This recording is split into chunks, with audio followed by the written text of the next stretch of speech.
নমস্কার, test paste কুজিনে আপনাকে স্বাগত। বাঙালি শীতকাল মানেই পিঠেপুলি। নলেন গুড়ের সুবাসে এখন মুখরিত শীতের বাতাস। তার ওপর সামনেই আসছে পৌষ সংক্রান্তি। সেই দিন প্রতিটা বাড়িতেই তৈরি করা হয় পিঠে, পুলি, পায়েস।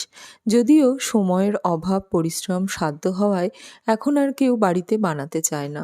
তবে বিভিন্ন পিঠেপুলির মধ্যে সবথেকে সহজ পাটিসাপটা পিঠে। আজ বানাবো সবথেকে সহজ ও সুস্বাদু পাটিসাপটা পিঠে। প্রথমে পাটিসাপটার জন্যে ব্যাটারটা তৈরি করে নেব। তার জন্যে একটা পাত্রে নিয়ে নিচ্ছি চালের গুঁড়ো। 3 হাতা চালের গুঁড়ো নিলাম, 1 হাতা সুজি আর 1 হাতা ময়দা। এর মধ্যে দিয়ে দিচ্ছি হাফ কাপ পরিমাণ খেজুর গুড়। খুব বেশি পরিমাণ মিষ্টি হয়ে গেলে পাটিসাপটাটা তুলতে একটু অসুবিধে হয়, তাই মিষ্টির পরিমাণটা একটু কমের দিকে থাকলে পাটিসাপটাটা কিন্তু খুব ভালো উঠে যায়। পাটিসাপটার ব্যাটারটা দুধ দিয়ে তৈরি করব, তার জন্যে দুধটা আগেই ফুটিয়ে ঠান্ডা করে রেখেছি। অল্প অল্প করে দুধ দেব আর মেশাতে থাকবো।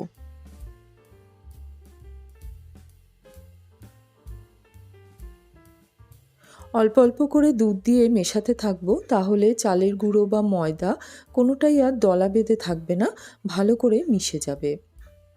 পাটিসাপটার মতো গোকুল পিঠে বানানোও খুব সহজ। গোকুল পিঠের রেসিপি ভিডিও আমার চ্যানেলে দেওয়া আছে। ভিডিওর লিঙ্কটা ডেসক্রিপশন বক্সে দিয়ে দেব, যদি ইচ্ছা করে দেখে নিতে পারেন। দুধ দিয়ে পাটিসাপটার ব্যাটারটা তৈরি করে নিলাম। ব্যাটারটা প্রথমে একটু পাতলা রেখেছি, আর গুড়ের টুকরোগুলো এখনও আছে, ভালো করে মেশে নিই। 25 থেকে 30 মিনিট এটাকে ঢেকে রেস্টে রেখে দেব, তখন গুড়ের টুকরোগুলো নরম হয়ে যাবে আর সুজিটা ফুলে ব্যাটারটা একটু ঘন হয়ে যাবে। এবার পাটিসাপটার পুরটা বানিয়ে নেব। তার জন্যে কড়াইতে 1 চামচ ঘি দিয়ে দিলাম, কোরানো নারকেল দিয়ে দিলাম। ঘি আর নারকেলটাকে ভালো করে মিশিয়ে 1 মিনিট মতো নাড়াচাড়া করে নেব।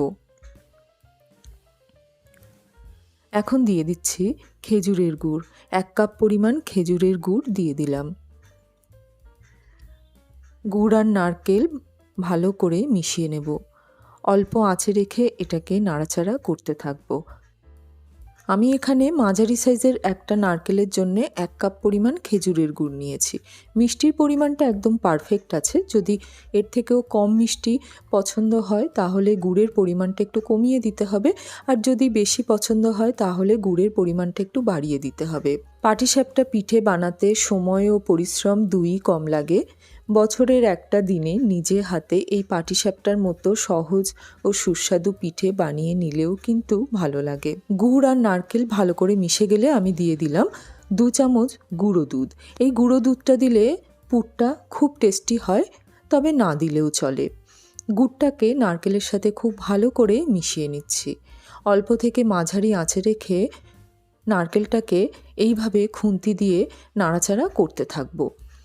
নাড়াচাড়া করতে করতে নারকেলটা যখনই পাত্রের গাটা ছেড়ে দেবে আর একটা মণ্ড তৈরি হতে শুরু করবে, তখনই বুঝতে হবে নারকেলের পুরটা তৈরি হয়ে গিয়েছে। যদি ইচ্ছা হয় নামানোর আগে একটু এলাচ গুঁড়ো দিয়ে নামিয়ে নেওয়া যেতে পারে, তবে আমি এখানে খেজুর গুড়ের পাটালি ব্যবহার করেছি, তাই আমি আর এলাচ গুঁড়ো দেব না। পাটিসাপটার জন্যে নারকেলের পুরটা তৈরি হয়ে গিয়েছে, এখন নামিয়ে নেব।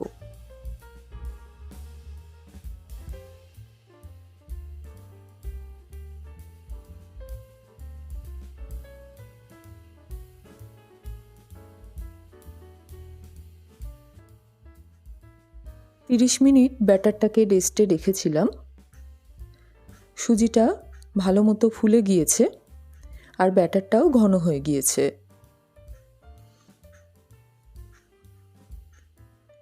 ব্যাটারের ঘনত্বটা ঠিক এরকম হবে। ব্যাটারটা খুব পাতলাও হবে না, আবার খুব ঘনও হবে না। এখন পাটিসাপটাগুলো বানিয়ে নেব। তার জন্যে একটা ননস্টিক তাওয়াতে কয়েক ফোঁটা সাদা তেল দিয়ে দিচ্ছি। তেলটাকে ভালো করে মাখিয়ে নেব। তাওয়াটাকে ভালো করে গরম করে নেব আর ব্যাটারটাকে খুব ভালো করে ফেটিয়ে নেব। 2-3 মিনিট ব্যাটারটাকে ফেটিয়ে নেব। আর ব্যাটার যখনই ব্যবহার করব তখনই এইভাবে নাড়াচাড়া করে নিয়ে তারপর ব্যবহার করব। এক হাতা করে ব্যাটার তুলে তাওয়ার উপর দিয়ে দিচ্ছি। ঠিক মাঝখানে এইভাবে আস্তে আস্তে দিয়ে দিলাম, আর তাওয়াটাকে হাত দিয়ে ঘুরিয়ে একটু ব্যাটারটাকে চারিদিকে ছড়িয়ে দেব। একটু পাতলা করে দিলাম। এখন মাঝারি ফ্লেমে রেখে এটাকে হতে দেব। যখনই ওপরটা একটু ড্রাই হয়ে আসবে তখনই নারকেলের পুরটা দিয়ে দেব। ওপরটা ড্রাই হতে শুরু করেছে, আর একটা সাইডে নারকেলের পুরটা এইভাবে দিয়ে দেব।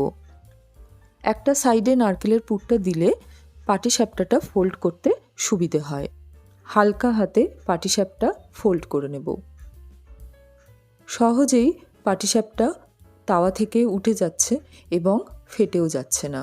ব্যাটারটা একদম পারফেক্ট হয়েছে।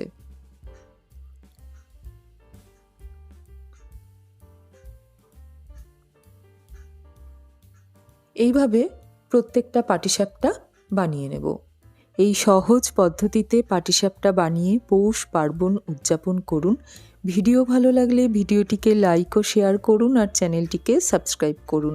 আজ আসি, ভালো থাকবেন, ধন্যবাদ।